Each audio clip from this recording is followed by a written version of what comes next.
Okay, this is going to be a review of Royal Rumble 1993. So we're going all the way back to January 24th, 1993 from Sacramento, California, the home of the Sacramento Kings, who actually might finally make the playoffs this year. First time in 15 years.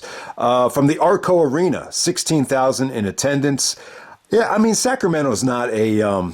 it's not a huge market for WWF pay-per-views, but, you know, they've had some memorable moments in Sacramento. You know, Judgment Day 2001, I believe you actually had the Rock's concert when he was Hollywood Rock. That was pretty memorable. But the pay-per-view buy rate for 1993, 300,000. Interesting number right here. I would assume that this is a lot lower than Royal Rumble 1992. If you look up the Rumble buy rate for 92, the number that pops up is 260. But if you research it enough, a lot of people have challenged that number, and I would actually agree. The more accurate number feels like it's around the 350 to 360,000 mark. And it definitely makes sense. It's just hard for me to believe that Royal Rumble 93 got a better buy rate than 92. And not just because it was a great match and Flair won, but when you look at the star power in 92, and that's before, you know, the whole steroid thing really blew up in everybody's face. So I would assume, I would guarantee you that Royal Rumble 92 did much better than 93. But, you know, 93 still did about 300,000. It's not bad. But there's still a steady decline in pay-per-view buy rates at this particular time. But let's get right down to it. First match tonight, we got the Steiners taking on the Beverly brothers. It goes a little bit over 10 minutes. I thought this was good. I thought this is the perfect, you know, opener. It doesn't have a major storyline, but at the same time, it really got the fans and the crowd into it. You know, it created a nice little atmosphere. I think, you know, a lot of people have Royal Rumble parties. This is the first time I ever remember someone actually having a Rumble party. I don't think I stayed for the whole thing. But my point is, you know, if you're walking into a Rumble party, you know, you want to kind of, you know, have like a little fun opener. I don't think you want to give anything away that has a major storyline like Shawn Michaels and Marty Jannetty. So like if you're walking into a party and something like this is on, it just, you know, the fans are into it. It creates a nice little mood. You know, I don't think you want to, you know, have an opener where you're going to feel like, you know, it sounds like, you know, the fans are in Bible studies. So I thought this is just like exactly what, you know, I would pick as just a nice little sweet opener right here. So it was good stuff. You know, the Steiners, I thought they were really, really good. You know, Scotty actually countered the Beverly Brothers Doomsday Device into a roll-up. That was pretty sweet, especially for that time. And the ending comes when Scotty actually counters an Irish whip into the Frankensteiner. And one of the Beverly brothers actually kind of scrapes his head. So it was cool, man. I thought this was great stuff. But, you know, at the same time, like if you were late to a party or anything like that, it's not like you missed anything spectacular from a storyline standpoint. So from there, we go to Shawn Michaels taking on Marty Jannetty. This is for the Intercontinental Championship. This had a really, really good build up here, and it's really kind of the first time, you know, Shawn and Marty ever faced each other. Almost, you know, over a whole year in the making. You know, they actually showed the barbershop incident where Shawn turned on Marty and super kicked him. You know, Shawn was acting like there was no beef between the Rockers, and then there was. I mean, I remember watching that as a kid. You know, that's one of like my earliest memories, and I just remember they showed that over and over again. And this is before Raw. This is the first month where Raw was on television. I believe maybe the very next night was the first Monday Night Raw on the USA Network. So, you know, back at that time, you know, I think they had primetime wrestling, and then they had superstars. So, like a lot of times, like if you missed something on primetime wrestling, they would, you know, show back on superstars. But it's funny. It really got me thinking, especially because it's the 30th anniversary of Raw. Like, I don't remember ever saying to friends, like, oh, did you watch primetime wrestling? Like, I don't even remember what we called it. I think we just called it wrestling. I just remember before that show, you had Murder, She Wrote, and then that would lead you into, you know, primetime wrestling. That's really all I remember about it. But yeah, a lot of the storyline stuff really took place on Superstars, which would air on like Saturday morning. I think more people watched that show than you know, whatever was on primetime. But yeah, you know, Shawn and Marty had a great build up here. You know, you could have had this at WrestleMania 8. I mean, I don't know why they didn't do it. I guess they wanted to build it up for like a whole year. And then, if you were going to wait this long, why don't you just do it at WrestleMania 9? So it was always kind of baffling that this was not a WrestleMania match because you had 2 years in a row to do it at WrestleMania. But hey, they did it at the Rumble. I thought when Marty returned, Shawn was actually looking at himself in the mirror that Sherry was holding up, and then Marty just comes from behind Shawn. Shawn sees him, and he looks scared as shit. And I'll tell you, Shawn's selling for Marty in that segment was beautiful. It was great. I don't think I've ever seen Shawn, sell his ass off like that. He just looks so athletic, just flying all over the place for Marty. So this was a cool match. It's definitely not their best match. They probably had, a couple of matches on Raw later on that year that were better than this. But, this was good stuff. This was a good story. It was really just about Shawn kind of ditching both of them, ditching Sherry and ditching Marty. This was like a kind of like a babyface turn for Sensational Queen Sherry, who, at that time, she was the most evil, bitchiest manager that they had. So it was cool how the fans actually got behind her. That's a testament to Shawn as a heel, I think. But, it was pretty good. I remember they actually showed this match as a classic match from WWF Excess, or Confidential, I think it was, back in the day. But, Shawn, at this time, Shawn still, wasn't quite as good as he would be. Like the gap between Shawn and Bret, especially from a technical standpoint, I think was pretty wide at this time. Shawn was going to work over Marty's shoulder, and I don't know, it just wasn't engaging as like Bret working over a body part. But Shawn was still great here. There was still some really, really nice sequences. I would actually say Marty actually hit the super kick better than Shawn at this time, believe it or not. Marty's a great wrestler, but like the only thing that kind of stuck out to me was, maybe they just didn't have enough confidence in Marty Jannetty to, promote this as a WrestleMania match. But I don't know. It's not like Shawn's other opponents at WrestleMania 8 and WrestleMania 9 had, a ton of charisma with the build-up. So I don't know why. I don't know why this, didn't get the WrestleMania, spotlight. But, this was still good stuff, though, man. I mean, Shawn really, even in '93, I thought he worked a really exciting style for that time. Probably the most memorable spot in the match is Marty doing the slingshot to Shawn and then, countering it into a pinning predicament. There were some really, really good, sequences here with the near falls and, just had nice fluidity to it.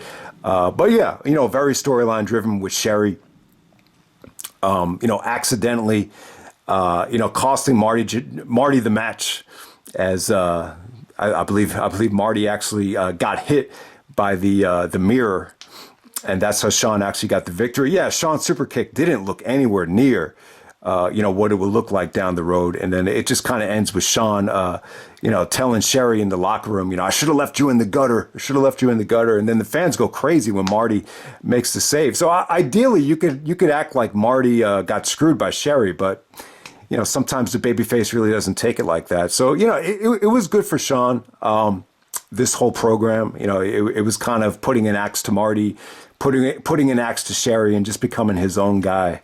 That's the one knock on Shawn Michaels' theme music here. Like, when you listen to Shawn's theme, the Sherry voice, like the Sherry version of it, it's only going to work as a heel. So I just think, at that time, Shawn needed to redo the vocals by himself. And it definitely worked. It definitely paid off down the road. I would say with the Sexy Boy theme, I think my brother actually said this, that it's the perfect theme for a heel and a babyface. Because when they play it at when they play it after the Montreal Screwjob, it's like the biggest heel song, there ever was. But then like at WrestleMania 12, it feels like the biggest babyface, theme music. So that's a sign of a great theme. But, Shawn really needed to do the vocals again to make it work. And I thought Shawn's actually, whatever he did in the vocal recordings, it actually worked pretty well. I think Shawn said it didn't sound great, but it sounded acceptable. But, this was just the start of that, though. I think Shawn was the type of guy that kind of felt like, after a whole year, it's time to do something different. And then eventually this led to, Kevin Nash coming in from WCW and, teaming up with Shawn later on that year. But yeah, Shawn would actually go on to face Tatanka in the opener of WrestleMania 9, which, probably stole the show. But yeah, I think when you look at a show like this, you just say to yourself, man, WrestleMania 9 could have been, so much better. In a lot of ways, like the show actually looked pretty good on paper.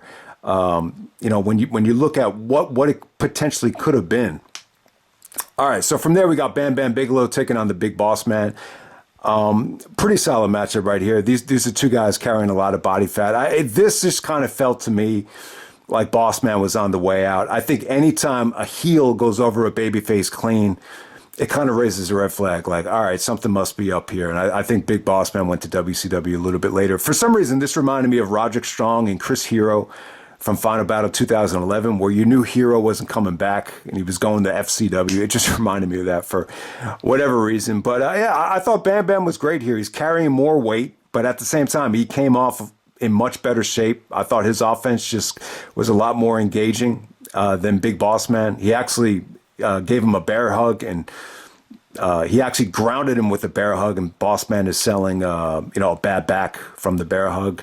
And eventually his back just gave out. Bam Bam actually hits the, headbutt off the top rope to put Big Bossman away. So, yeah, not a bad match. It really wasn't bad. I like Bam Bigelow. I think he's a great worker. Did anyone catch that line from that rapper? He said, "You fuck with me and I'll flame your head like Bam Bigelow." I never really noticed it, but Bam Bam's got like, his ring attire is basically tattooed on his bald head. So it's pretty cool, man. So eventually this would lead to, I don't remember what Bam Bam did at WrestleMania 9, but yeah, he really was a huge part of this new generation era, no doubt about it. But yeah, Big Bossman didn't look great here. I thought he looked a little bit lethargic and out of shape. And I think he did go to WCW, shortly after this, as we saw at Spring Stampede 94. I think he had that match against Vader. So, yeah, that was a little bit shortly after this. All right, next up for the WWF Championship, we got Bret Hart taking on Razor Ramon. Good stuff. All right, so if anyone hasn't seen it yet, Jim Cornette actually did a watch-along of this, and I'm glad I watched that. I thought it was really good. Cornette, I have mixed feelings on Cornette, but I really respect his knowledge and his, passion for the history of pro wrestling. I mean, no doubt about it, man. He knows what he's talking about. I would just say this, like, he really broke this down in a way where it really made me pay attention to a lot of stuff that I kind of missed the first time. So that's a good sign of a watch along. Right? That's the whole point of it, to learn stuff and just pick up on stuff. But I will say this style, almost more of a territorial style, very slow paced, lots of selling. It just doesn't work for everybody, especially like in the modern day. Like if you're going to have guys like the Spirit Squad, do this type of style, it just doesn't work. Like their characters and the connection with the fans it's just not as refined, and they're just not as good as Bret Hart and Razor Ramon. And then like, Eddie Edwards and Davey Richards, another example. I just don't think they could work, this kind of style for a whole match without, them letting the cat out of the bag and just going balls to the wall like they normally do. So that's why I just think Cornette was a bad fit for Ring of Honor. But yeah, I thought this was really, really good stuff here. So it just feels like it's missing something. I would definitely say this. I think their King of the Ring match, I wouldn't say it's the better match, but it's just funner to watch. It just has more replay value. It's shorter, but I just feel like it's more action-packed. Something about when they hit the ring, it just feels like that ring is about to break. So I love that opening King of the Ring match between Bret and Razor. But I would definitely say from a storytelling standpoint and just, from a slow burn standpoint, this is probably the better match. I just felt like something was missing here. Obviously, they put Bret and Razor on the cover, so I like that. I think that was cool. It just feels like in '93, it's like, the promotion, I don't know, maybe it has something to do with Vince and the steroid scandal. Like how come Vince isn't hyping up the shows like he was back in '91? How come we're just not seeing more of the feud? I mean, all you got was Razor attacking. Believe it or not, he actually attacks Owen Hart in a segment before the match. I think it was more of a flashback scene, but he attacked Owen and just said, how proud would your father be of you now? Like kind of mocking Stu Hart. And then Bret cut another interview right before the match. So I just feel like they left out a lot of stuff to make people, if you haven't seen the feud, they could have done a better job of explaining, and showing the layers of this feud. It feels like there was a lot more to it that just wasn't showcased here. But other than that, I thought this was good. In a lot of ways, this is really the first time, Razor Ramon had gotten a WWF title shot. I don't think he had ever gotten one after this because, maybe he got one against Yokozuna before he turned babyface. I'm not sure about that. But the whole time Kevin Nash was champion, Razor Ramon was a face. So I really highly doubt Razor and Kevin Nash had a title match against each other. So yeah, I mean, in a lot of ways, it is the only time Razor Ramon got a big time WWF title match. And it's funny, this definitely feels like when Razor first came in, it was the biggest push of his career. He was on the poster for Survivor Series '92. He was tagging up with Flair, and I just remember like the vignettes. I vividly remember being at my grandma's house and just seeing a lot of the initial Razor Ramon vignettes. And it felt like a main eventer. Like it felt like a big time deal. Like this guy coming in, and it for whatever reason, it just feels like this was the biggest, part of his, run, so just wanted to make that point there. But yeah, him and Bret had a great match. I mean, Razor was really, vicious here, attacking Bret's ribs. Bret was really doing a good job of selling the ribs, which was, tough to notice at first, but, he really sold it well. And it just felt like Bret was battling uphill the whole time. The punches on Razor were great. Anytime Bret had an opening, he used his body as a weapon. This is the first time I think Bret actually busted out the torpedo, where he dives through the middle ropes to take out Razor. He very rarely would Bret bust that out, but he busted that out here. There was a beautiful counter to the turnbuckle area where Razor was trying to do a suplex. Bret actually ducks out of it and gives him a beautiful backdrop driver. That came off great. And probably the spot in the match is Bret actually countering the Razor's Edge into a backslide. That was pretty cool right there. But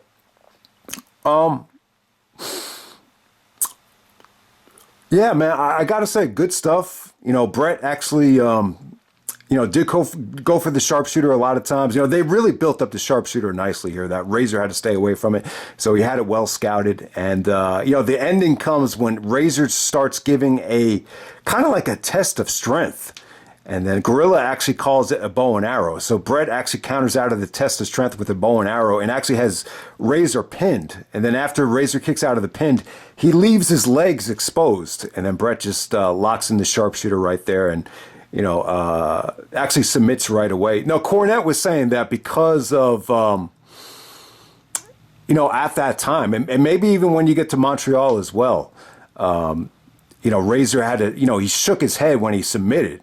So because of that, Cornette knew that the sharpshooter finish would be the way to go in terms of accomplishing the Montreal Screwjob. I don't know if I really get that. Why would the guy submitting, shaking his head, make it feel like it'd be easier to pull off the Screwjob rather than him tapping? I'm not sure. If anyone could explain that to me, I'd like to see the reasoning behind that. I don't know. Maybe I'm just not thinking correctly. But yeah, really, really good match right here. It didn't go into overkill mode. Very, very slow paced. But at the same time, just, really, really good stuff. It really unfolded nicely. It made Bret look strong heading into WrestleMania. It definitely made Razor look like a threat. At this time, it was probably the toughest title defense Bret had ever had. He was setting a record for the most title defenses that anyone had ever had in years. So very similar to Austin Aries' first Ring of Honor title reign. So let's get down to the Royal Rumble of 1993. Okay. All right, so the winner ended up being Yokozuna. The last two guys were actually Yokozuna and Macho Man Randy Savage. And I got to say, not a great Royal Rumble. I thought the beginning of it, you really had some good legends out there, some really, really good talents. After The Undertaker got eliminated, I just felt like there was just a lot of bad gimmicks and just a lot of guys that just didn't get much of a reaction. Tenryu from Japan got a really poor reaction. Carlito's father, Carlos Colon, didn't get much of a reaction. So you actually had like these guys from other countries that just got very nonchalant reactions. And then you had just a lot of bad gimmicks like the Berserker. What was that dude's name? Was it Max Moon. God damn, that looked like a really, really bad gimmick right there. But I'll tell you what, man. I thought the Rumble got off to a great start. You have Flair actually coming in at number 1, going up against Bob Backlund. You know, they were making fun of Backlund, saying he was too old, and he was 43 years old. The funny thing is, I think Flair was actually the same exact age, maybe even older. So if Flair was 53 in 2003, yeah, so he was, 43 in 1993. So yeah, Flair and Backlund, went at it in the beginning. Flair lasted about 20 minutes. He was eliminated by Mr. Perfect to set up the Loser Leaves Town match on Raw. I think that was the next night. All right, so I believe Raw had already started being taped prior to this show. But yeah, Backlund, give it up to Bob Backlund. He lasted over an hour at 43 years old. Yeah, he had a really, really good showing. The Undertaker stuff is pretty... Taker was pretty over. You could have easily had Taker win this thing and the fans would have went home happy. But he was actually eliminated by Giant Gonzalez. So Giant Gonzalez, the funny thing is he was actually in WCW. If you watch some of those War Games matches, he actually came out after one of them. So they actually had him dress up like this big prehistoric animal where he had like fur coming out of his, costume. But yeah, I think Taker and Giant Gonzalez, this is probably one of the more, it's definitely memorable. People will remember this. And when people talk about this being a great match, it's almost like a joke. But yeah, this would be the, probably like the ideal guy that Vince fed to Taker, just kind of hoping that something would come of it. But yeah, this kind of set up the whole WrestleMania match between Undertaker and Giant Gonzalez. And it just, yeah, I mean, it wasn't very good, but I think people do remember it, though. I'll definitely say that about it. But all right, so Yokozuna comes out at 27. He lasts about 15 minutes. Yeah, the elimination on Owen Hart was definitely the most memorable elimination. So he actually backdrops Owen, and yeah, Owen lands on his ankle. Looks like he hurt it, almost like the same way Cena hurt it at Royal Rumble 2004. Yoko actually eliminated Bob Backlund as well. And then Macho Man comes out at number 30. So you got a lot of one-on-one stuff between Yoko and Savage. It was almost like 5 minutes of just back and forth stuff. I got to say, Savage was great. He was definitely, I would definitely say one of the more, definitely one of the most over guys in the Rumble. The fans definitely wanted to see Savage win. And him and Yoko got time out there. It wasn't like they rushed into a finish. They did a lot of stuff where Yoko tried to use, his weight and, just kind of, launch all his body weight into the turnbuckle, and Savage got out of the way. And then Savage mistakenly goes for a pin. And it kind of makes sense. Like Savage, he was the WWF champion in Royal Rumble in '89, and, he didn't win that match as the champion. He skipped Royal Rumble 91 because he was feuding with Ultimate Warrior. So maybe you kind of attribute it to Savage just not being, very well experienced in Royal Rumble matches, that he would actually go for a pin. But it was a pretty cool finish. I mean, it kind of made Savage look like an idiot, but it's just, I guess you want to tell the story of, it's just instincts. Like, he's just using his instincts because, that's what you do in a wrestling match. You go for a pin. Maybe the battle of fighting someone like Yokozuna had him paranoid and just, kind of unsure what to do. And then Yoko actually just kind of pushes Savage out of the ring from a pinning predicament. So it's a little bit of a weird finish. I mean, I thought it made Yoko look strong. I thought it made him look good. So this is the first time that the winner of the Royal Rumble officially would challenge in the main event of WrestleMania. There's actually, they turned the audio off, but there's like it almost feels like there's like an argument / melee between Bret and Yokozuna to end this thing in the back. Yeah, you almost had like a lot of Japanese media out there to kind of hype this thing up. So, not a bad matchup, going into WrestleMania 9. Like, if you told me Bret Hart and Yokozuna are wrestling at WrestleMania 9, at that time, I thought Yoko still looked really good. They could have had a good match. I do not think Yoko and Bret was the problem from WrestleMania 9. So if you want to make the argument to me that it should have been Savage, I don't know. I think they made the right choice with it being Yoko. Now, if this was the Savage of '89, where he was a heel, so you have babyface Bret versus, heel Savage from '89. Yeah, that would have been a no-brainer. I think even Bret versus Mr. Perfect at this time, if you could tell the story of Bret and Perfect being like friends and getting along, then they have Perfect turn right before WrestleMania 9. I think I would have preferred that. I think even Bret versus Flair, doing a rematch, maybe negotiate with Flair, just get him to stay until WrestleMania 9, do the Flair and Bret rematch. But it just seemed to me like Vince wanted to move on from Flair at the time, so maybe that's asking for too much.